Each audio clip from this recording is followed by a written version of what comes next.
Diyos ng Digmaan Azura. Kabanata 366, ang misyon ni Yellow Flame Demon Tortoise. Ayon sa sinabi mo, ang kapangyarihan ng Earth-devouring Spirit Tiger ay tila hindi nasiliuhan ng isang tao. Sa halip, tila ito ay nasugatan ng husto, na naging dahilan ng pagbaba ng lakas nito. Maging ang mga alaala nito ay nawala. Ngunit ang Earth-devouring Spirit Tiger noon ay napakalakas. Dapat ay walang sino man sa kontinente ang maaaring manakit dito. Hindi kaya sa panahon na ako ay nakakulong, ang isang malakas na tao ay lumitaw sa Sky Marshal Continent. Biglang nag-isip ang Yanhuang Devil Tortoise, na parang may iniisip siya. Pwede kaya? Ito kaya ang naglipol sa tribo ng mga anggay ng espiritu mahigit 100 taon na ang nakalipas. Biglang may naisip ang Yanhuang Demon Tortoise. Tapos, mataimtim na sabi nito. Nang banggitin ng Yanhuang Demon Tortoise ang Spirit Eater Tribe, bahagyang nagbago ang ekspresyon ni Xingju. Para bang 1,000 patong ng alon ang napadpad sa kanyang puso. Hindi siya mapakali. Dapat malaman na ang pagkalipol ng Spirit Eater Tribe ay isang malaking kaganapan na yumanig sa buong Toiran Sky Region. Pagkatapos ng lahat, ang Spirit Eater Tribe ay isang malakas na puwersa na may pinakamalaking pag-asa na mangibabaw sa Sky Marshal Continent. At ito ay isang napakalakas na puwersa na biglang nawala sa kontinente. Natural, binigyang pansin ito ng mga tao sa kontinente. Gayunpaman, sa mata ng karamihan ng mga tao, ang pagkalipol ng Spirit Eater Tribe ay sanhi ng alyansa ng ilang makapangyarihang puwersa. Hindi nila alam ang pagkakaroon ng misteryosong taong iyon. Ngunit talagang alam ng Yanhuang Demon Tortoise ang tungkol sa misteryosong taong iyon. Paanong hindi mabigla si Xingju? Senior, sinasabi mo na may utak sa likod ng paglipol ng Spirit Eater Tribe. Sino ang taong iyon? Sa wakas, hindi napigilan ni Xingju ang kanyang emosyon at nagtanong. Dahil hanggat may kaugnayan ito sa misteryosong taong iyon, gustong maunawaan ito ni Xingju. Napakahalaga nito kay Xingju. Gayunpaman, ayaw ibunyag ni Xingju ang kanyang pagkakakilanlan bilang miyembro ng Spirit Eater Tribe. Kaya, maaari lamang siyang magpanggap na isang tagalabas at magtanong tungkol dito dahil sa curiosity. Ang lakas ng Spirit Eater Tribe noon ay hindi dapat maliitin. Lalo na ang Patriarch ng Spirit Eater Tribe. Ang kanyang lakas ay masasabing pinakamalakas sa buong kontinente. Maaaring harapin ng Sky Region. Ngunit kahit na may napakalaking pagkakaiba, hindi pa rin nakatakas ang Spirit Eater Tribe sa kapalaran ng pagkalipol. Kaya, palagi kong nahuhulaan na may isang taong palihim na umatake sa Spirit Eater Tribe. Kung ganoon talaga, ang lakas ng taong iyon ay dapat na napakalakas. At least, may lakas siyang harapin ng Patriarch ng Soul Eater Clan.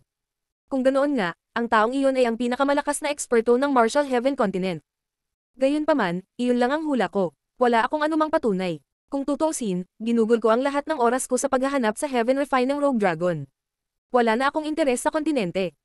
Kung ang laban ng iyon ay hindi tungkol sa pinakamalakas na sinaunang lahi, ang lahing mga anggay ng kaluluwa, hindi ko sana ito pinansin. Gayunpaman, ayon sa iyong sinabi, isang hindi inaasahang pangyayari ang maaaring nangyari sa Heavenly Spirit Clan. Kung hindi, ang pinakamalakas na spiritual beast ng Heavenly Spirit Clan, ang Earth-devouring Spiritual Tiger, ay hindi magiging ganito. Tungkol sa parehong sinaunang lahi, kung lahat sila ay nakatagpo ng gayong mga pagbabago, tiyak na hindi ito nagkataon. Kaya't nahulaan ko na ito ay ginawa ng parehong tao. Ngunit ito ay isang hula lamang, dahil ang taong iyon ay maaaring hindi kahit na umiiral. Patuloy ng Yanhuang Demon Tortoise. Matapos marinig ang mga salita ng Yanhuang Demon Tortoise, medyo nadismaya si Xingju. Naisip niya na maaaring kilala ng Yanhuang Demon Tortoise, na nabuhay ng libu-libong taon, ang misteryosong taong iyon. Ngunit hindi niya inaasahan na ang lahat ng ito ay isang hula lamang. Kung kahit na ang isang pag-iral tulad ng Yanhuang Demon Tortoise ay hindi alam ang pagkakakilanlan ng misteryosong taong iyon, kung gayon ang misteryosong tao na naglipol sa Soul Eater Tribe ay mas mahirap para kay Xingju na maunawaan. Sa mga tuntunin ng pagkakakilanlan, ang misteryosong taong iyon ay maaaring umiral ng mas matagal kaysa sa Yanhuang Demon Tortoise. Kung ganoon nga ang kaso, kung gayon kailangan itong matrace pabalik sa sinaunang panahon ng Marshall Heaven Continent, na kung saan ang mga tao at mahiwagang hayop ng Marshall Heaven Continent ay dumami pa lang. Kung ang Heavenly Spirit Tribe ay nakatagpo din ng Soul Eater Tribe, at ang taong gumawa nito ay ang misteryosong taong iyon, maaaring ang target ng misteryosong tao ay ang sinaunang lahi. Ngunit sa sandaling ito, si Xingju ay muling nahulog sa malalim na pag-iisip. Ayon sa sinabi ng matanda, ang misteryosong taong iyon ay may lakas na hindi kayang labanan ng sinuman sa Marshall Heaven Continent. At kung talagang ayaw niyang umiral ang sinaunang lahi sa kontinenteng ito, o gustong mangibabaw sa kontinente, kung gayon sa kanyang lakas, maaari siyang direktang kumilos. Hindi na kailangang maging napakahiwagan niya, dahil walang sinuman sa kontinenteng ito ang makakapidyo sa kanya. Pero hindi niya ginawa iyon. Sa ilang sandali, hindi talaga mahulaan ni Xingju kung ano ang layunin ng misteryosong tao, at sa gayon ay naging mas misteryoso. Xingju, pumunta ka at tawagan ng ima. Sabihin sa kanya na handa akong alisin ang sumpa sa Dragon Protection Tribe, at na hindi ko na muling sasalakayin ang Dragon Protection Tribe. Kailangan kong problemayan siya para tanggalin ang formation na ito, dahil kailangan kong magmadaling bumalik sa Beast City at makuha ang Sacred Beast Orb. Sa sandaling ito, biglang nagsalita ang Flame Yellow Demon Tortoise na may seryosong tono. Senior, wala na ang tatay ko. Nang makita ito, dahan-dahang ibinaba ni Xingju ang kanyang ulo at tumugon na may kaunting kalungkutan. Ano?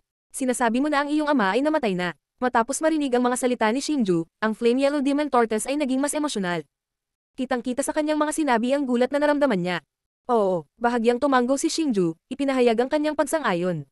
Paanong posible iyon? Napakalakas na ng iyong ama noon. Hindi imposible na siya ang maging pinakamalakas na tao sa kontinente ngayon. Paano niya? Hindi makapaniwalang sabi ng Flame Yellow Demon Tortoise. Si Itay ay naging pinakamalakas na tao sa kontinente maraming taon na ang nakalilipas, ngunit naaksidente siya nang subukang makapasok sa antas na iyon. Sabi ni Xingju na may malungkot na ekspresyon. Naabot na niya ang lakas upang makapasok sa antas na iyon. Hindi kaya siya ay talagang nabigo na makapasok sa antas na iyon. Pagkarinig hanggang dito, ang Flame Yellow Demon Tortoise ay tila labis ding nag-aalala. Sa sandaling ito, tahimik si Xingju dahil hindi pa rin siya handang sabihin sa Flame Yellow Demon Tortoise ang tungkol sa pagkamatay ng kanyang ama noon. Hindi bababasa, hindi ngayon ang oras. Kalimutan mo na, kung ayaw mong sabihin, isipin mo na lang na kunwari hindi ako nagtanong. Ngunit kung iyon ang kaso, ang usapin tungkol sa Heaven Refine ng Rogue Dragon at ang Terrestrial Devouring Demonic Tiger ay magiging medyo komplikado. Kung tutusin, kung gusto nilang mabawi ang kanilang lakas, kailangan nila ang kapangyarihan ng Sacred Beast Orb at ng Dragon Orb. Ayos pa rin ang Dragon Orb. Ang Guardian Dragon Tribe ay binantayan ng Dragon Orb sa loob ng libu-libong taon upang maaari nilang ibigay ito sa Heaven Refine ng Rogue Dragon kapag ito ay lumitaw. Ngunit ang Sacred Beast Orb ay magiging mahirap hawakan. Pagkatapos kong lisanin ng Beast City, ang hangarin ng Profound Communication Ghost Phoenix ay naging mas malaki. Bukod dito, alam din nito ang tungkol sa usapin tungkol sa 4 na dakilang banal na hayop. Katulad nito, hinahangad nito ang kapangyarihan ng Sacred Beast Orb. Natatakot ako na hindi nito madaling ibigay ang Sacred Beast Orb. Sa sandaling ito, nagsalita ang Flame Yellow Demon Tortoise na may kaunting pag-aalala. Elder, masisira ko ang pormasayon na nakakulong sa iyo. Dahan-daang sinabi ni Xingju nang makita ito. Iyon ay dahil pagkatapos makapasok sa malalim na lambak, pinalawak ni Xingju ang kanyang espiritual na lakas hanggang sa limitasyon. Kaya, naramdaman niya na ang pormasayon na pumipigil sa Flame Yellow Demon Tortoise ay talagang isang spirit formation, at ang spirit formation na ito ay madaling masira ng Soul Devouring Command. Ano ang sinabi mo? Masisira mo talaga ang pormasayon na ito. Pagkatapos marinig ang mga salita ni Xingju, ang labis na pagkadismaya ng Flame Yellow Demon Tortoise ay agad na naging excited. Oo, hawak ko ang bagay na ipinasa ng aking ama. Hanggat mayroon ako, maaari kong masira ang lahat ng mga pormasayon na inilatag ng aking ama noon. Tumanggo si Xingju bilang kumpirmasyon. Gayunpaman, hindi gaanong sinabi ni Xingju ang tungkol sa sikreto ng Soul Devouring Command na masira ang lahat ng formations. Mababali lang daw nito ang mga pormasayon na inilatag ng kanyang ama. Ang galing talaga. Matapos matanggap ang kumpirmasyon ni Xingju, ang Flame Yellow Demon Tortoise ay nagpahayag ng hindi may tatagong excited na hitsura. Pagkatapos noon, hindi direktang tinulungan ni Xingju ang Flame Yellow Demon Tortoise na basagin ang pormasayon na nagpakulong sa kanya ng 30 taon. Sa halip, bumalik siya sa Dark Mountain Range at ipinaliwanag ang sitwasyon sa punong nayon ng Dragon Guardian Tribe. Matapos makuha ang pag-aproba ng matanda, dinala siya sa Formation Core ng formation na nagpakulong sa Flame Yellow Demon Tortoise. Kahit na ang Formation Core at ang Formation Core ay malapit na konektado, sila ay hindi sa parehong lugar. Ang dahilan kung bakit sila na-set up ng ganito ay dahil natatakot sila na ang Flame Yellow Demon Tortoise ay gagamit ng ilang espesyal na paraan para masira ang formation. Pagkatapos ng lahat, kailangan nilang maging mas mapagbantay laban sa mahiwagang magical beast na ito na maaaring gumamit ng curse techniques. Sa sandaling ito, si Xingju, ang kasalukuyang pinuno ng Dragon Guardian Tribe, na siya ring pinuno ng nayon ng Half-Beast Village, at ang mga elder ng Half-Beast Village ay lahat ay nagtipon sa harap ng Formation Core. Ang ikinagulat ni Xingju ay ang lakas ng mga matatandang ito ay nasa high-level War Emperor realm. Maiisip na kung hindi dahil sa massacre na ginawa ng Flame Yellow Demon Tortoise 30 taon na ang nakalilipas, marahil ang lakas ng Dragon Guardian Tribe ay hindi magiging mababa sa kasalukuyang sinaunang mga lahi. Ang Formation Core na pumipigil sa Flame Yellow Demon Tortoise ay isang malaking lawa. Ang lawa ay hindi malinaw, ngunit sa halip, ito ay isang whirlpool ng maitim na gas na umiikot sa napakabilis na bilis. Ang gas ay napuno ng isang kahangahangang kapangyarihan sa hangganan. Xingju, kaya mo ba talagang sirain ang malaking pormasayon na ito? At saka, iyon. Ang Flame Yellow Demon Tortoise na iyon, nakakasigurado ka bang hindi tayo aatake nito pagkatapos na lumabas ito? Sa sandaling ito, nag-aalalang tanong ng isang elder mula sa Dragon Guardian Clan. Makikita na natatakot siya sa Flame Yellow Demon Tortoise mula sa kaibuturan ng kanyang puso. Hindi lang siya, halos lahat ng matatanda ng Dragon Guardian Tribe ay ganoon din ang naramdaman. Senior, masisiguro ni Xingju sa kanyang buhay na hindi na muling sasaktan ng Flame Yellow Demon Tortoise ang mga tao ng Dragon Guardian Tribe. Natural na naiintindihan ni Xingju ang kanilang mga alalahanin, kaya kinumpirma niya ito ng may kumpiyansa ng ngiti sa kanyang mukha. Matapos marinig ang mga salita ni Xingju, ang mga elder ng Dragon Guardian Tribe ay hindi na nagsalita pa. Pagkatapos ng lahat, si Xingju ay anak ng benefactor na nagligtas sa buong Dragon Guardian Tribe. Kahit na mas mataas sila kay Xingju sa mga tuntunin ng seniority, nadama nila ang isang uri ng pasasalamat kay Xingju mula sa kaibuturan ng kanilang mga puso. Pagkatapos, ang kanilang mga mata na kinakabahan ay nakatutok kay Xingju, gustong makita ang sandali kung kailan niya sinira ang porma sayon. Diyos ng Digmaan Azura. Kabanata 367, Hulaan. Sa ilalim ng mahigpit na nakakandadong mga tingin ng lahat, dahan-daang kinuha ni Xingju ang kayamanan ng Spirit Devouring Clan, ang Soul Devouring Token. Kasunod ng paginiksyon ng isang hibla ng kaluluwa, ang mga hibla ng kakaibang liwanag ay nagsimulang umikot sa Soul Devouring Token, na parang mga espiritong nagtataglay ng espiritual na enerhiya. Swish. Biglang, marahang pinitik ni Xingju ang kanyang pulso. Ang Soul Devouring Token sa kanyang kamay ay naging isang sinag ng liwanag at bumaril sa Mar-Ingle na formation core sa ibaba. Buzz. Hu. Nang pumasok ang Soul Devouring Token sa formation core, ang dark black na gas sa loob ng formation core ay nagsimulang umikot sa napakabilis na bilis. Bukod dito, patuloy na umaalingaw mula sa loob ang nakakatusok sa tainga. Kasabay ng mabilis na pag-ikot, nagulat ang lahat ng matuklasan na patuloy na bumababa ang itim na gaseous substance. Sa huli, ito ay ganap na nawala, at ang core ng array ay naging malalim na lambak. Boom! Boom! Gayunpaman, sa sandaling ito, ang Dark Mountain Range sa ilalim ng mga paa ng lahat ay nagsimulang marahas na manginig. Hindi mabilang na mga bato sa bundok ang nahulog mula sa matataas na bundok. May ilang mga bulubundukin pa nga na nagsimulang magpakita ng malalalim na bitak. Ang ilan sa mga mas maliliit na taluktok ng bundok ay tuluyang nabasag. Ang bulubundukin ay patuloy na umuugoy, at ang mga bato ay patuloy na bumagsak. Kahit na ang maalamat na pagbagsak ng langit at lupa ay hindi maihahambing dito. Ang biglaang hindi inaasahang pangyayaring ito ay nagdulot ng pagkasindak sa marami sa mga mahihinang angkan ng Dragon Guardian Clan. Maging ang pinakamalakas na pinuno ng angkan ng Dragon Guardian Clan, gayon din ang iba't ibang matatanda, ay nagpahayag ng pag-aalalang ekspresyon. Ang buong Dark Mountain Range ay napuno ng hindi mapakali na aura. Kung ikukumpara sa mga alalahanin ng lahat, ang mataimtim na tingin ni Xingju ay nakatuon sa malalim na lambak kung saan nakakulong ang Flame Yellow Demon Turtle. Inaasahan niya ang muling pagpapakita ng Divine Beast na nanirahan sa kontinenteng ito sa loob ng libu-libong taon. Buzz. Bigla, mula sa malalim na lambak kung saan nakakulong ang Flame Yellow Demon Turtle, isang marilag na presyon ang ibinubuga. Sa isang iglap, binalot nito ang buong Dark Mountain Range. Ang panggigipit na ito ay napakalakas na mahirap para sa lahat na labanan. Ilan pa nga sa kanila ay nakaramdam na parang nasusuka. Ang mga mahihina ay nahimete pa. Maging ang pinuno ng angkan ng Dragon Guardian Clan, ay isang eksperto na high-level war emperor, ay nagpahayag ng isang nahihiyang ekspresyon. Gayunpaman, kumpara sa malakas na pressure na naramdaman ng buong Dragon Guardian Clan, si Xingju ay hindi nakakaramdam ng anumang pressure. Nagdulot ito ng pagkunot ni Xingju ng kanyang mga kilay nang bumangon ng hindi mapakali na pakiramdam mula sa kaibuturan ng kanyang puso. Yanhuang Devil Tortoise, nakalimutan mo na ba ang ipinangako mo sa akin? Sa hindi mapakali na pakiramdam na ito, biglang sumigaw si Xingju sa direksyon ng malalim na lambak. Ito ay dahil alam ni Xingju na ang pressure na ito ay nagmumula sa Yanhuang Demon Tortoise. At ang ganitong uri ng target na pressure ay sumalungat sa ipinangako ng Yanhuang Demon Tortoise kay Xingju noon, na hindi na muling aatake sa Guardian Dragon Tribe. Hahaha, munting Diablo, ang Panginoong ito ay dapat magpasalamat sa iyo sa pagkakataong ito. Gayunpaman, nang bumagsak ang boses ni Xingju, ang espasyo sa harap ni Xingju at ng iba pa ay namimilipit. Pagkatapos, lumitaw ang isang matipunong lalaki. Ang lalaking ito ay lubhang matipuno.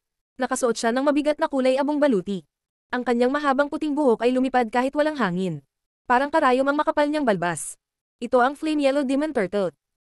Matapos makita ang Flaming Yellow Devil Tortoise, ang mga elder at maging ang patriarch ng Dragon Protection Tribe ay nagpahayag ng takot. Para sa kanila, na personal na nakasaksi sa pagpatay ng Flaming Yellow Devil Tortoise sa mga nangungunang eksperto ng Dragon Protection Tribe, ang takot na dinala sa kanila ng Flaming Yellow Devil Tortoise ay hindi maalis-alis. Flame Yellow Demon Turtle, babalik ka ba sa mga sinabi mo? Sa pagtingin sa Flame Yellow Demon Turtle na biglang lumitaw sa kanyang harapan, nakasimangot si Xingju at nagtanong na may seryosong ekspresyon. Hahaha, tinuturuan ko lang ng kaunting leksyon ang mga mangmang na ito. Hindi na ako babalik sa mga sinabi ko. Sa pagtingin sa takot na mukha ng pinuno ng angkan at mga elder ng Dragon Guardian Clan, biglang tumawa ang Flame Yellow Demon Turtle. Swoosh swoosh swoosh. Pagkatapos, bigla niyang itinaas ang kanyang mga braso at ang kanyang mga palad ay nagsalubong sa lahat ng uri ng kakaibang hugis. Sa bawat oras na magsalubong sila, magkakaroon ng pagsabog ng nakakasilaw na liwanag at isang fist triple ang lilito sa kalawakan. Beastman Curse Technique, Break. Biglang umungal ang Flame Yellow Demon Turtle. Kasabay nito, ang mga selyo sa kanyang mga kamay ay naglabas ng nakakasilaw na liwanag. Lalong kumikinang ang liwanag. Para itong nagniningning na liwanag na tumagos sa bawat sulok ng Dark Ridge. Anong kakaiba pakiramdam? Naramdaman ng liwanag na tumakip sa paligid at naging imposibleng makakita ng kahit ano, hindi mapigilan ni Xingju na ngumiti. Ito ay dahil nakakaramdam siya ng sobrang komportableng pakiramdam sa liwanag na ito. Parang nag-transform ang buong katawan niya. Ang pakiramdam na ito ay nagsabi kay Xingju na ang Flame Yellow Demon Turtle ay hindi talaga gustong saktan ang mga tao ng Dragon Guardian Clan.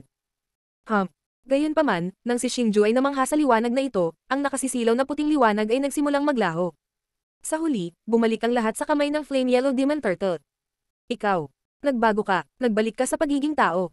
Ikaw, nagbago ka na rin. Tingnan mo, lahat nagbago. Totoo naman, tayo, sa wakas ay bumalik na tayo sa pagiging tao. Ito ay mahusay, ito ay mahusay. Sa sandaling ito, biglang umalangaw ang mga nasasabik na boses mula sa likod ni Xingju. Nang lumingon siya, natuklasan ni Xingju na ang mga taong nakatayo sa likuran niya ay hindi na ang mga half-beastmen na hindi tao o hayop, ngunit higit sa 100 mapuputing buhok na matatandang lalaki. Ito ay hindi lamang dito. Sa sandaling ito, ang buong Dark Ridge ay napuno ng kagalakan. Tila naputol na ang sumpa na gumugulo sa Dragon Guardian Clan sa loob ng 30 taon. Senior, paumanhin talaga. Ngayon lang kita naintindihan. Nang makita ito, ang kaninang seryosong ekspresyon ni Xingju ay biglang naging malabong ngiti. Hoy, brat, kung hindi dahil sa iyo, hindi na ako makakabalik dito. Hindi mo ba ako tinatrato na parang outsider? Ang Flame Yellow Demon Turtle ay ngumisi at sinabing. Pero, nilinaw mo na ba sa kanila? Handa ba silang ibigay ang Dragon Ball? Ngunit sa sandaling ito, biglang tumalim ang tingin ng Yanhuang Devil Turtle. Pagkatapos, tumingin ito sa elder ng Dragon Protection Tribe sa likod ni Xingju. Dahil lumitaw ang Dragon God, natural na ibibigay ng Dragon Guardian Clan ang Dragon Ball ng walang kondisyon. Gayunpaman, personal kong ibibigay ang Dragon Ball sa Dragon God. Sa sandaling ito, biglang humakbang ng ilang hakbang pasulong ang isang payat at medyo kuba na matanda. Ito ang pinuno ng clan ng Dragon Guardian Clan, ang Half-Beast Village Chief din. Naaalala mo na ngayon na maging responsable ka. Noong bumaba sa kontinente ang Heaven Refine ng Rogue Dragon, ano ang iniisip mo? Nang makita ito, ang Flame Yellow Demon Turtle ay sumangot ng malamig at nagpakita ng mapang-asar na ekspresyon. Ikaw. Matapos marinig ang mga salita ng Flame Yellow Demon Turtle, ang mga elder ng Dragon Guardian Clan ay naging medyo pangit. Gayunpaman, wala silang sinabi. Pagkatapos ng lahat, ang Flame Yellow Demon Turtle ay isang pag-iral na kanilang kinatatakutan. Kahit na sinira na nila ang sumpa at hindi sila inatake, hindi pa rin sila naglakas loob na maniwala na ang Flame Yellow Demon Turtle ay talagang gustong makipagkasundo sa kanila. Senior, dahil nandito ang lahat para tulungan ng dragon, para sa ikabubuti ng dragon ang lahat. Bakit tayo mag-aaway sa nakaraan? Nang makita ito, nagmamadaling hinikayat si Xingju. Sa kasalukuyan, kahit sa ang panig ito, ay may lakas na patayin siya sa isang iglap. Kung talagang nag-away ang dalawang panig, hindi ito isang bagay na maaaring pigilan ni Xingju, at hindi rin ito isang bagay na gustong makita ni Xingju. Kasunod nito, si Xingju, ang Patriarch, at ang mga elder ng Dragon Guardian Clan ay dumating sa lihim na lugar ng Dragon Guardian Clan. Tungkol naman sa Flame Yellow Demon Turtle, pumunta siya sa estatwa ng ama ni Xingju, sinabing gusto niyang makita ang lalaking minsang nagbuklod sa kanya. Sa lohikal na pagsasalita, pagkatapos na mabuklod ng napakatagal, ang Flame Yellow Demon Turtle ay dapat mapuno ng puot sa taong iyon. Gayunpaman, hindi ganoon ang pakiramdam ng Flame Yellow Demon Turtle. Sa halip, tila nakatingin siya sa isang matandang kaibigan. Xingju, pareho kayong mga dakilang benefactors ng Dragon Guardian Clan. Iniligtas ng inyong ama ang buong Dragon Guardian Clan, na nagpapahintulot sa amin na mabuhay hanggang ngayon. At nagdala ka rin ng balita tungkol sa Dragon God, na nagpapahintulot sa Dragon Guardian Clan na kumpletuhin ang misyon na aming ginagawa sa loob ng libu-libong taon. Sa pagkakataong ito, personal kong susundan ka at ibibigay ang Dragon Pearl sa Dragon God. Hanggat matagumpay na mapadalisay ng Dragon God ang Dragon Pearl, ang misyon ng Dragon Guardian Clan sa loob ng libu-libong taon ay matatapos. At para mabayaran ka at ang iyong ama, pagkatapos makumplito ang misyon, ang Dragon Guardian Clan ay aalis sa lugar na ito at susundan ka sa Toireng Sky Region. Tutulungan ka naming maghiganti hanggang sa tumayo ka sa tuktok ng mainland na ito. Sa sandaling ito, sa lihim na silid ng Dragon Guardian Clan, ang Patriarch ng Dragon Guardian Clan ay time na nagsabi kay Xingju. At sa sandaling ito, ang mga elder ng Dragon Guardian Clan ay nakatingin din kay Xingju na may mga ngiti sa kanilang mga mukha. Salamat, Senior. Nang makita ito, yumukod ng malalim si Xingju sa Patriarch at sa mga elder ng Dragon Guardian Clan, na nagpapahayag ng kanyang hindi maipaliwanag na pasasalamat. Kahit na ang lakas ng Dragon Guardian Clan ay lubhang nabawasan, hindi pa rin ito dapat maliitin. Mayroong daan-daang libong mga angkan, at wala sa kanila ang mga ordinaryong tao. Lahat sila ay may kakaibang bloodline. Higit pa rito, sinabi na pagkatapos na ang Heaven Refine ng Rogue Dragon ay ganap na sumanib sa Dragon Pearl, ang kapangyarihan ng kanilang bloodline ay lalakas pa. Ang magkaroon ng napakalakas na mga angkan na handang tumulong sa kanya, ito ay isang napakalaking bagay para kay Xingju. Nang makitang si Xingju ay talagang nakayuko sa kanya, ang Patriarch ng Dragon Guardian Clan ay nagmamadaling tinulungan si Xingju na makatayo. Hoy, Xingju, ano ang ginagawa mo? Ito ang dapat gawin ng ating Dragon Guardian Clan. Kung hindi, hinding-hindi tayo makakapagpapahinga sa kapayapaan sa natitirang bahagi ng ating buhay.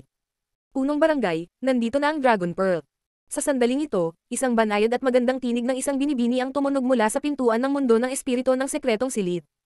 Pagkatapos, dahan-daang lumabas ang isang dalaga na may maselang at magandang hitsura.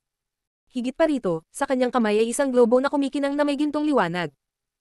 Nakapaloob sa loob ng globo ang isang kapangyarihan na ikinagulat maging ni Xingju. Mukhang ito ang Dragon Pearl na binantayan ng Dragon Guardian Clan sa loob ng libu-libong taon. Matapos mag-walkout ang dalaga, nakangiting sinabi ng Patriarch ng Dragon Guardian Clan, Mac. Little Kong, samahan mo ako sa Toiring Sky Region this time. Little Kong, you're it Kong. Nang marinig ang mga salita ng Patriarch, nagpakita si Xingju ng mas nagtatakang ekspresyon. Para kay Xingju na iugnay ang Maceland at magandang binibini sa kalahating tao, kalahating hayop na Little Kong ay talagang mahirap para kay Xingju na tanggapin. Diyos ng Digmaan Azura. Kabanata 368, ay unblock. Hehe. Sa pagtingin sa nagulat na ekspresyon ni Xingju, ipinakita ni Little Kong ang isang masayang ekspresyon. Tila siya, na naninirahan sa isang kalahating hayop, kalahating tao na anyo mula noong siya ay bata pa, ay labis na nasisiyahan na makapag-transform sa hitsura ng isang batang babae. Hindi niya may tago ang saya sa mukha niya. Xingju, ito si Little Kong. Ang kapangyarihang taglay ng Dragon Pearl ay hindi dapat maliitin. Kahit na sa ating Dragon Guardian Clan, tanging ang may napakalakas na bloodline ang pinapayagang hawakan ito. Kung hindi, makakaranas sila ng backlash. Si Little Kong ang may pinakamalakas na bloodline sa Dragon Guardian Clan natin. Sa makatuwid, dapat sundan ka ni Little Kong sa Toiring Sky Region. Sabi ng Patriarch ng Dragon Guardian Clan na may ngiti sa kanyang mukha. Oo, ayos lang din. Nang makita ito, tumanggo si Xingju bilang pagsang-ayon. Ang tatlo sa kanila ay palaging medyo naiinip pagdating sa paglalakbay, at ang pagkakaroon ng isang maliit na batang babae sa kanila ay isang magandang bagay. Pagkatapos noon, si Xingju, ang Flaming Yellow Devil Tortoise, ang Patriarch ng Dragon Guardian Clan, at Little Kong ay nagtungo sa Azura Palace na matatagpuan sa gitna ng Toiring Sky Region. Sa sandaling ito, si Xingju at ang tatlo pa ay naglalakbay sa napakabilis na bilis. Pagtingin sa asul na liwanag na dumaan sa kanila, ang mukha ni Xingju ay puno ng pagkamangha. Iyon ay dahil nabigla si Xingju nang matuklasan na sa ilalim ng pamumuno ng Flaming Yellow Devil Tortoise, silang apat ay bumiyahe sa mas mabilis na bilis kaysa noong naglalakbay sila sa Ancient Teleportation Array. Sa sandaling ito, sa wakas ay natanto ni Xingju kung gaano kalakas ang isang Combat Emperor. Hindi katakataka na ang isang Combat Emperor ang sinasabing pinakamataas na pag-iral ng kontinenteng ito, isang alamat sa puso ng maraming tao. Ang kapangyarihang taglay ng isang Combat Emperor ay tiyak na lampas sa pangunawa ng mga ordinaryong tao. Siya ay maituturing na Diyos ng kontinenteng ito. Sa pangunguna ng Flaming Yellow Devil Tortoise, inabot lamang sila ng 2 araw bago makarating sa gitna ng Toiring Sky Region, ang punong tanggapan ng Azura Palace. Sinaunang syudad. Ano ang nangyayari? Gayunpaman, nang ang apat na grupo ni Xingju ay lumabas sa Space Tunnel at nakita ang sinaunang lungsod sa harap nila, agad na lumitaw ang takot sa mukha ni Xingju. Isang hindi maipaliwanag na pagkabalisa ang bumangon mula sa kaibuturan ng kanyang puso. Ito ay dahil natuklasan niya na ang sinaunang lungsod ay nasa isang kakilakilabot na estado. Hindi mabilang na mga palasyo ang gumuho, at ang ilan ay tuluyan ng nawasak. Bukod dito, maraming miyembro ng Azura Palace ang nagpapatrolya sa lungsod na may mga sugat sa kanilang mga katawan. Ang lahat ng mga palatandaang ito ay sapat na upang patunayan na ang sinaunang lungsod ay malamang na inaatake. Whoosh! Matapos matuklasan ang hindi inaasahang pangyayaring ito, ang figure ni Xingju ay naging isang sinag ng liwanag habang siya ay mabilis na lumipad patungo sa dakilang bulwagan ng sinaunang lungsod. Nang makita ito, sumunod na malapit sa likuran ng Flaming Yellow Devil Tortoise at ang Patriarch ng Dragon Guardian Tribe. Anong problema? Andito na ba lahat?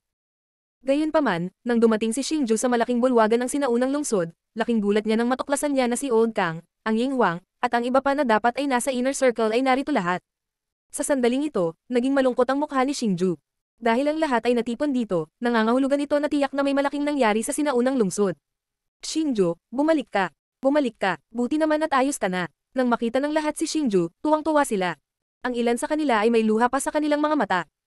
Panther King, anong nangyari? Nasaan si Xiaolong? Bakit wala siya dito? Gayunpaman, sa sandaling ito, biglang natuklasan ni Xingju na si Xiaolong, na dapat ay nasa sinaunang lungsod, ay wala dito. Kaagad, sumugod si Xingju sa harapan ng karamihan at nag-aalalang nagtanong. Lord Lian Tian, siya. Nahuli siya. Nang marinig ang tanong ni Xingju, kinakabahang sumagot ang Panther King.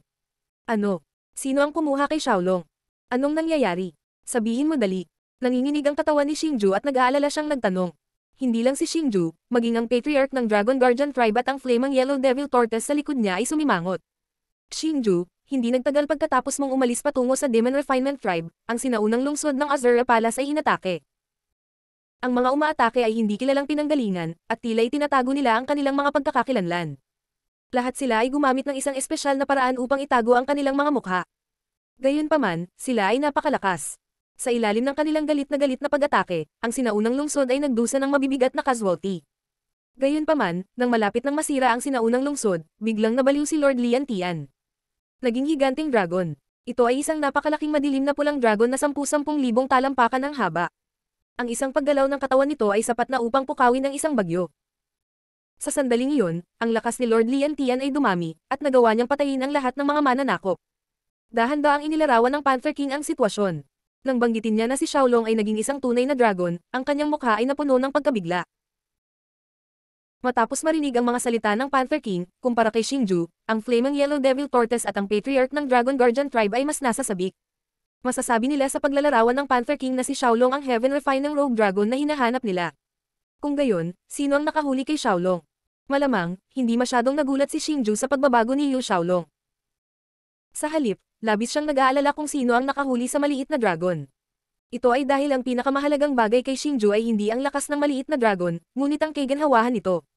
Ito ay ang mga tao mula sa Beast City. Nang marinig ang tanong ni Xingju, sinabi ng Panther King na may takot na ekspresyon. Ano? Beast City? Bakit gustong makuha ng mga tao mula sa Beast City si Xiaolong? Inihayag ni Xingju ang isang naguguluhang ekspresyon. Gayunpaman, sa sandaling ito, dahan-daang sinuri ng Yan Huang Demonic Tortoise sa likod ni Xingju. Ang Heaven Shackling Rogue Dragon ay nagkaroon ng pisikal na anyo, kaya natural na tatagas ang aura ng Divine Beast nito. Tiyak na naramdaman ng Mystic Channel Ghostly Phoenix ang pag-iral ng Heaven Shackling Rogue Dragon, kaya nagpadala ito ng mga tao para hulihin ang Heaven Shackling Rogue Dragon. Xingju, ito ay. Matapos marinig ang mga salita ng Flaming Yellow Devil Tortoise, maliban sa 4 na tao na kasama ni Xingju, halos lahat ng naruroon ay tumingin sa Flaming Yellow Devil Tortoise sa gulat. Ito ay dahil malinaw na narinig nila ang Flaming Yellow Devil Tortoise na nagsabi na si Xiaolong ay isang Divine Beast. Hindi pa nila narinig ang terminong ito, ngunit mula sa pangalan, maaari nilang hulaan na ito ay tiyak na hindi isang simpleng pag-iral. Nang magtanong si Old Kang at ang iba pa, halos ipinaliwanag ni Xingju ang pagkakakilanlan ng Flaming Yellow Devil Tortoise at Patriarch ng Dragon Guardian Tribe, pati na rin ang tunay na anyo ni Xiaolong sa lahat. Matapos makinig sa paliwanag ni Xingju, lahat ay nagulat. Lalo na ang Panther King. Sa sandaling ito, ang paraan ng pagtingin niya sa Flaming Yellow Devil Tortoise ay parang tinitingnan niya ang sarili niyang ninuno. Ang kanyang mapurol na mga mata ay napuno ng walang katapusang pagsamba. Pagkaraan ng ilang sandali ng pag-uusap, nalaman din ni Xingju na ang lahat ay hindi lamang nag-aalala kay Xiaolong, nag-aalala rin sila para sa kanya. Lumalabas na ng salakayin ang sinaunang lungsod, ginamit agad ng Panther King ang communication talisman para makipag-ugnayan kay Xingju. Gayunpaman, hindi niya makontak si Xingju. Sa pag-iisip tungkol sa sitwasyon ng Azura Palace na inaatake, ang lahat ay naghinala na si Xingju ay nakasakit ng isang tao.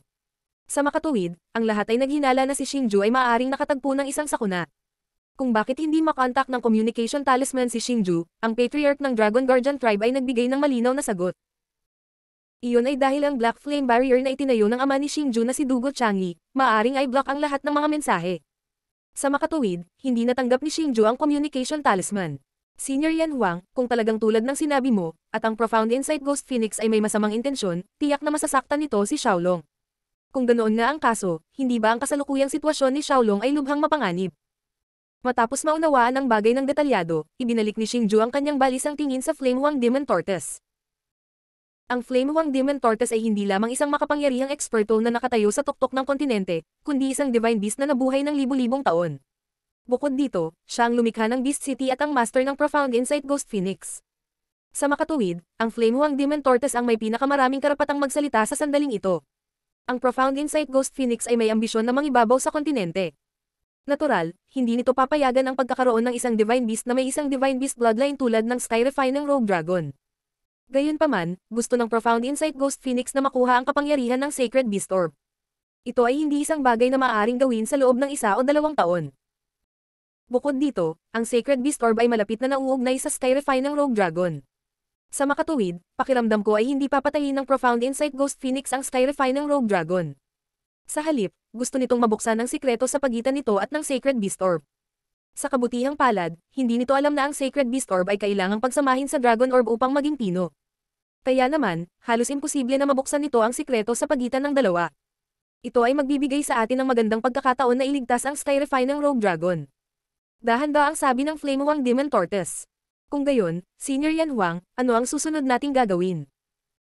Nag-aalalang tanong ni Xingju. Hindi lamang napakatalino ng Profound Insight Ghost Phoenix, ang kasalukuyang lakas nito ay malamang na hindi mas mababa kaysa sa akin. Sa makatuwid, hindi natin ito mapipilit. Gayunpaman, may ideya ako. Ibig sabihin, dadalhin kita sa Beast City. Kung tutusin, ako ang Panginoon nito. Kahit na ito ang namamahala sa Beast City ngayon at may lakas na hindi hihigit sa akin, hindi ito maaaring hindi. Kilalanin mo ako bilang amo nito. Pagdating ng panahon, magagamit natin ang pagkakakilanlan ng isang panauhin para malaman kung saan nakakulong ang Skyrefy ng Rogue Dragon. Kapag malinaw na ang lahat, maaari nating iligtas ang Skyrefy ng Rogue Dragon sa isang iglap. Ipinaliwanag ng Flamewang Demon Tortoise kay Xingju at sa iba pa. Dahil iyon ang kaso, umalis na tayo ngayon. Matapos marinig ang plano ng Flamewang Demon Tortoise, biglang tumayo si Xingju at mukhang handa na siyang umalis. Huwag kang magmadali.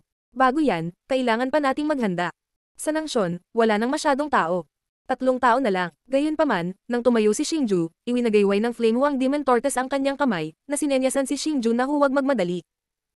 Higit pa rito, ang paglalakbay na ito ay tiyak na makakasakit sa Beast City. Sa makatuwid, hindi namin maaaring ipaalam sa Profound Insight Ghost Phoenix ang tungkol sa iyong relasyon sa Azura Palace. Kung hindi, ang Azura Palace ay tiyak na masisira. Diyos ng Digmaan Azura. Chapter 369, biglang nagbago. Kung gayon ano ang dapat nating gawin? Nag-aalalang tanong Xingju. Sa makatuwid, Xingju, kailangan kong gamitin ang Art of Curses para gawing kalahating hayop, kalahating tao ang anyo. Sa ganitong paraan, maaari kang maging alagad ko at sundan ako sa Beast City. Kasabay nito, ikaw maaaring samantalahin ang pagkakataong imbestigahan ang lokasyon ng Heaven Refy ng Rogue Dragon. Para naman sa matandang lalaki at sa maliit na babae, kailangan nilang sumunod sa atin. Ang lakas ng Beast City ay hindi maaaring maliitin. Sa kritikal na sandali, natatakot ako na kailangan nating hayaan ang Heaven Refy ng Rogue Dragon na pinuhin ng sagrado. Perlas ng hayop at perlas ng dragon, nanambalik ang kanyang lakas. Kung hindi, kahit nasa lakas ko, hindi ako makakaalis ng Beast City ng ligtas.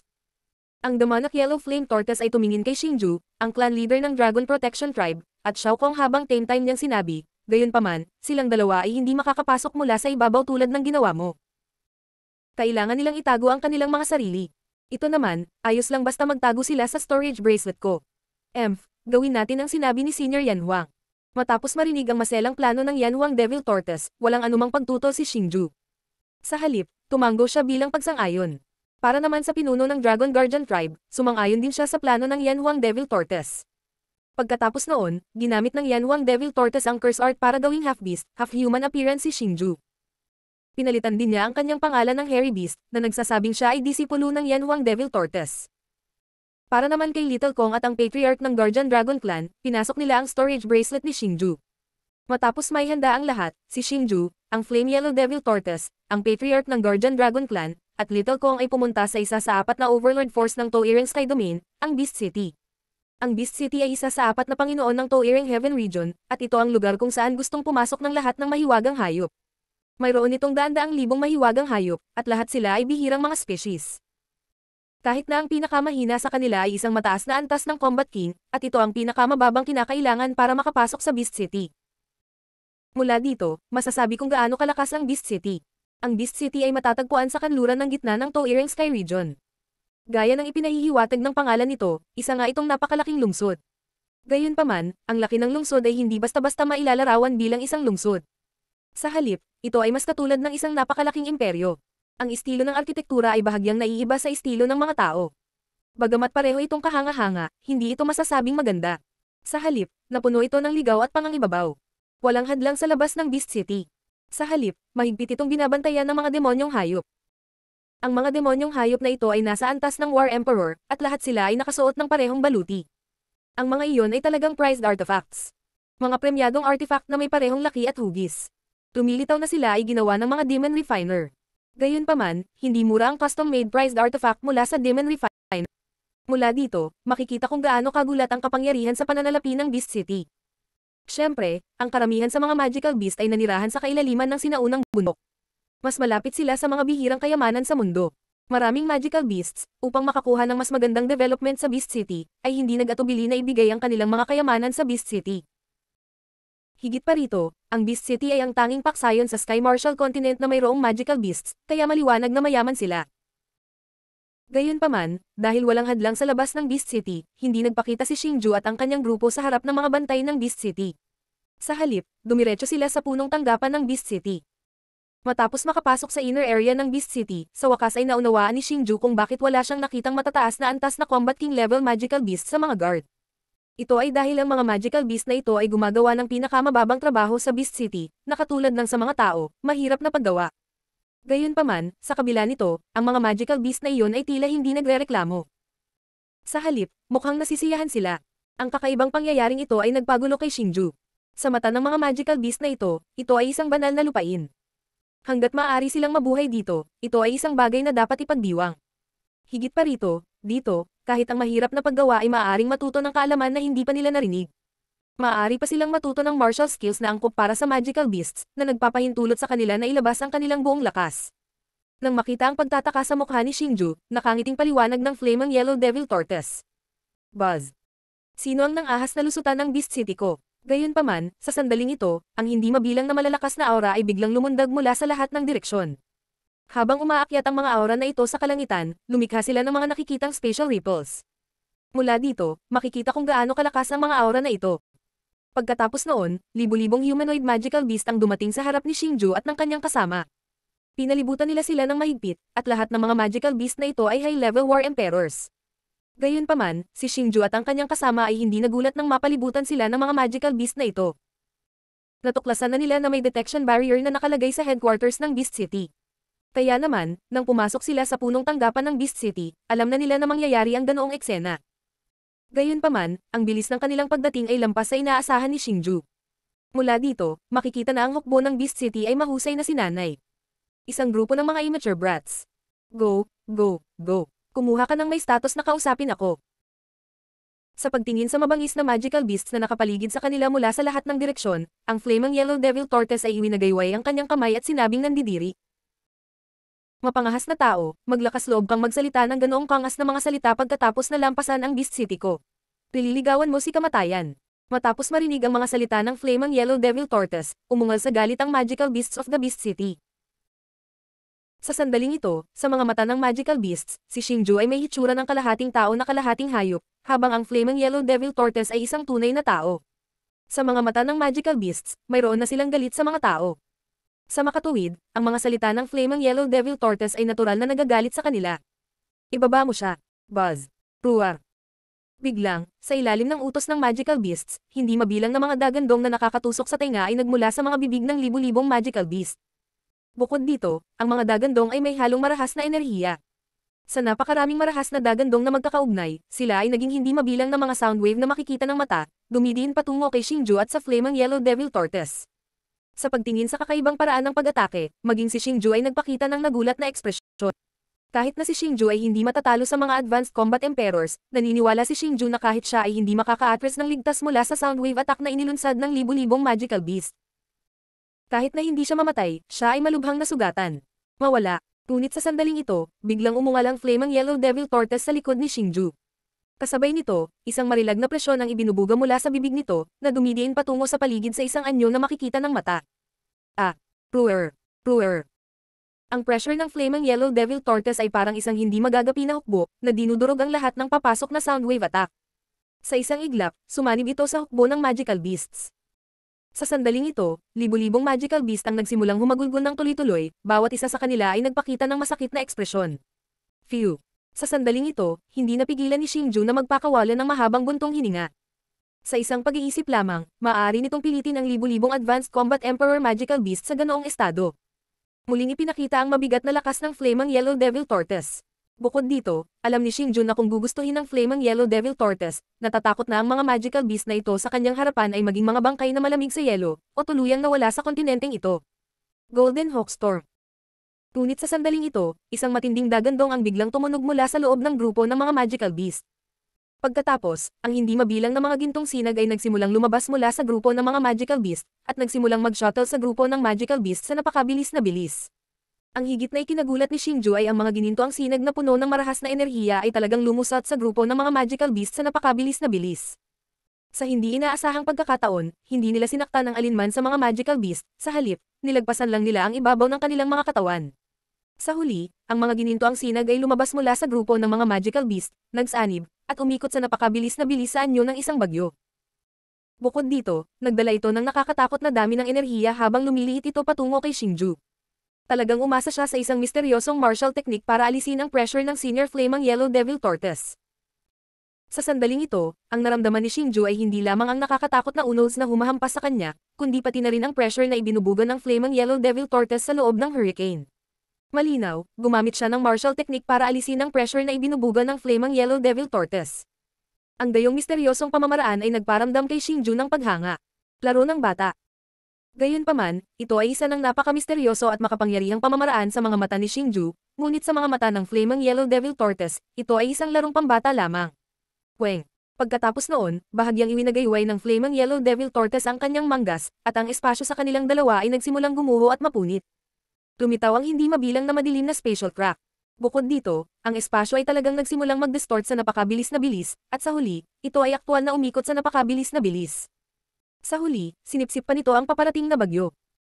Nang huminto ang pag-ikot, ang espasyo sa harap ng mga mata ni Xingju ay bumalik sa normal, at ang gininto ang bagyo ay nawala rin kasama nito. Napakalakas ng kalawakan. Nang matapos ang lahat, napuno ng pagtataka ang mukha ni Xingju. Ang ganoong kalakas na kapangyarihan ng espasyo ay masasabing ang unang pagkakataon na si Xingju ay nakakita ng ganoon kalakas na kapangyarihan ng kalawakan. Sa sandaling ito, nang maalala niya ang kapangyarihan ng kalawakan na nahawakan niya, ito ay napakahina. Senior, ako ang commander ng Beast City Defense Army, Violet Feathered Golden Eagle. Senior, iniisip ko kung bakit ka pumunta sa Beast City ko. Sa sandaling ito, biglang lumitaw ang isang lalaki sa harap ng hukbo ng mga mahiwagang hayop. Ang mukha ng lalaking ito ay mahaba at manipis na parang pipino, ngunit matalas ang kanyang mga mata, parang gintong agila. Bukod dito, nakasuot siya ng mahabang balabal na natatakpan ng mga balahibo ng lila. Maging ito ay mula sa katotohanan na ang taong ito ay maaaring magbago sa isang kumpletong anyo ng tao, o ang saloobin ng mga nakapalibot na mahiwagang hayop sa kanya, makikita ng isa na ang kanyang lakas ay hindi simple. Halata namang siya ang umatake kanina lang. Gayunpaman, ang nakakatuwa kay Xingju ay ang mga mahiwagang hayop ay labis na napupuot sa mga tao, ngunit pagkatapos na maabot ang ganoong kataas na antas, talagang handa silang mamuhay sa anyo ng tao. Malinaw na hindi talaga nila kinasusuklaman ng mga tao, bagkus, naiinggit sila. Violet Feathered Golden Eagle. Iyan ay isang pambihira at mahalagang mahiwagang hayop. Pero ikaw, hindi pa rin qualified. Tawagan mo ang isang taong may status para lumabas at kausapin ako. Ngunit ang ikinagulat ni Xingju ay pagkatapos na lumitaw ang ganoong kalakas na tao sa Beast City, ang flaming yellow devil tortoise ay talagang nagsalita sa isang katulad na nakakadismaya na tono. Diyos ng Digmaan Azura. Kabanata 370, pagdating sa Beast City. Ikaw. Matapos marinig ang mga salita ng flaming yellow demon tortoise, isang bakas ng displeasure ang lumitaw sa mukha ng violet feathered golden eagle. Gayunpaman, marahil dahil sa hindi maarok na lakas ng flaming yellow demon tortoise, hindi na siya nagsalita pa at pilit na nilamon ang kanyang sama ng loob. Master, mangyaring huwag pahirapan ang mga nakababatang henerasyon, tama. Ngunit sa sandaling ito, isang kakaibang boses ang biglang tumunog sa harap ng violet feathered golden eagle. Ang boses na ito ay lubhang kakaiba, ni Yin o Yang, kaya mahirap malaman kung ito ay boses ng lalaki o babae. At kasabay nito, tahimik na lumitaw ang isang figure sa harap ng violet feathered golden eagle. Ang itim na buhok ng lalaking ito ay itinali ng mga makukulay na lubad na may iba't ibang kulay, at ang kanyang matangkad na figure ay naglabas ng nakakatakot na aura. Ang kanyang mga mata at labi ay kakaibang kulay ube, at ang kanyang buong katawan ay naglabas ng labis na hindi komportable na pakiramdam. Ngunit ito ay nagkakahalaga ng pagbanggit na siya ay nakasuot ng isang napakarilag na damit na natatakpan ng bahaghari na kulay ng changeling. Ang robe ay kumikinang sa isang makinang na liwanag, na nagpapakita na ito ay hindi isang ordinaryong bagay. Ngunit ang ikinagulat ni Xingju ay kahit na may ganoong bagay, si Xingju ay hindi makaramdam ng anumang espesyal sa robe. Mula dito, makikita na ang robe ay hindi simple. At naramdaman ni Xingju na malamang na isa itong totoong spirit artifact. Ngunit gaano man ito tingnan ni Xingju, ang spirit artifact na ito ay tila para sa isang babae. Binabati ng subordinate na ito ang Panginoon ng lungsod. At pagkatapos na lumitaw ang kakaibang lalaking ito, ang mga nakapalibot na mahiwagang hayop ay sabay-sabay na lumuhad sa hangin. Kasabay nito, ang ilang magalang na tinig ay sabay-sabay na tumunog sa kalangitan, na patuloy na umaalingaw. Hindi pwede. Siya ang City Lord ng Beast City, ang Profound Channel Ghost Phoenix. Tulad ng inaasahan, may kakaibang aura sa kanya. Sa pagtingin sa Beast City Lord na nakatayo sa malapit, ang Profound Link Ghost Phoenix, isang hindi makapaniwalang hitsura ang lumitaw sa mukha ni Xingju. Dapat malaman ng isang tao na sa puso ni Xingju, ang Profound Link Ghost Phoenix ay dapat na isang matangkad, makapangyarihan at dominanteng magical beast. Tanging ang gayong magical beast ang karapat-dapat sa titulong hari ng 10,000 hayop. Gayunpaman, hindi naisip ni Xingju na ang Profound Link Ghost Phoenix ay ganap na naiiba sa nasa puso niya. Master, bakit ka lumabas? Magalang na tanong ng purple-feathered golden hawk ng Profound Connection Ghost Phoenix. Kung hindi ako lalabas, kaya mo ba? Kilala mo ba kung sino ang taong ito?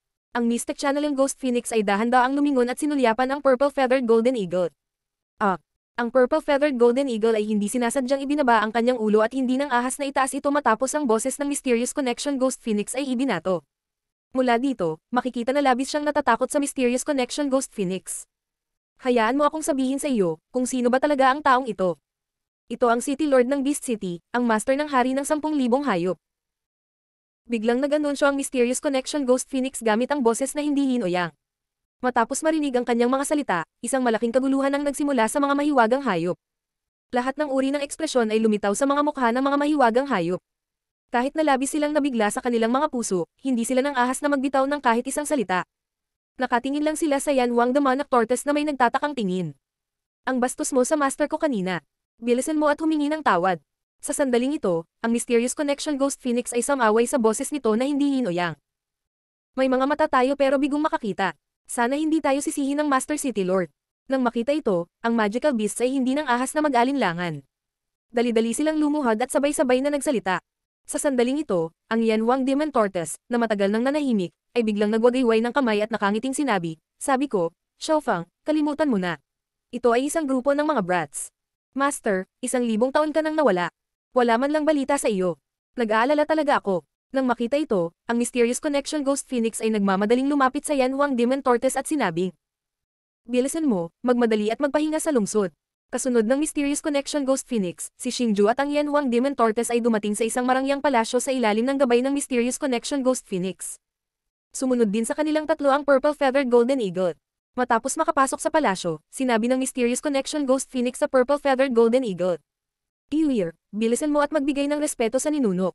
Nang makita ito, ang purple-feathered golden eagle ay nagmamadaling lumapit sa Yan Wang Demon Tortoise at magalang na nagbigay galang. Guro, ito ang alagad na tinanggap ko. Kontento ka na ba? Pagkatapos, ang Mysterious Connection Ghost Phoenix ay nagpakita ng kakaibang ngiti at nagsalita gamit ang boses nito na hindi yin o yang. Oo, hindi masama. Nakalimutan kong magpakilala. Ito ang disipulong kinuha ko ilang taon na ang nakakaraan. Ang pangalan niya ay Hairy Beast. Sa sandaling ito, sinulyapan ng Yan Wang Demon Tortoise si Xingju. Mabuhok na hayop, bilisan mo at magbigay ng respeto sa iyong nakatatanda. Hayop na mabuhok, bigyan mo ng respeto ang nakatatanda. Nang makita ito, mahinang ngumiti si Xingju at humakbang ng ilang hakbang patungo sa Mysterious Connection Ghost Phoenix. Pinagsalikop niya ang kanyang mga kamay at nagpanggap na gumagalang. Junior, medyo mahina ang lakas mo. Paano ka magiging mahina sa alagad ko? Gayunpaman, tungkol sa pagbati ni Xingju, sinabi ng Mysterious Connection Ghost Phoenix sa kakaibang tono.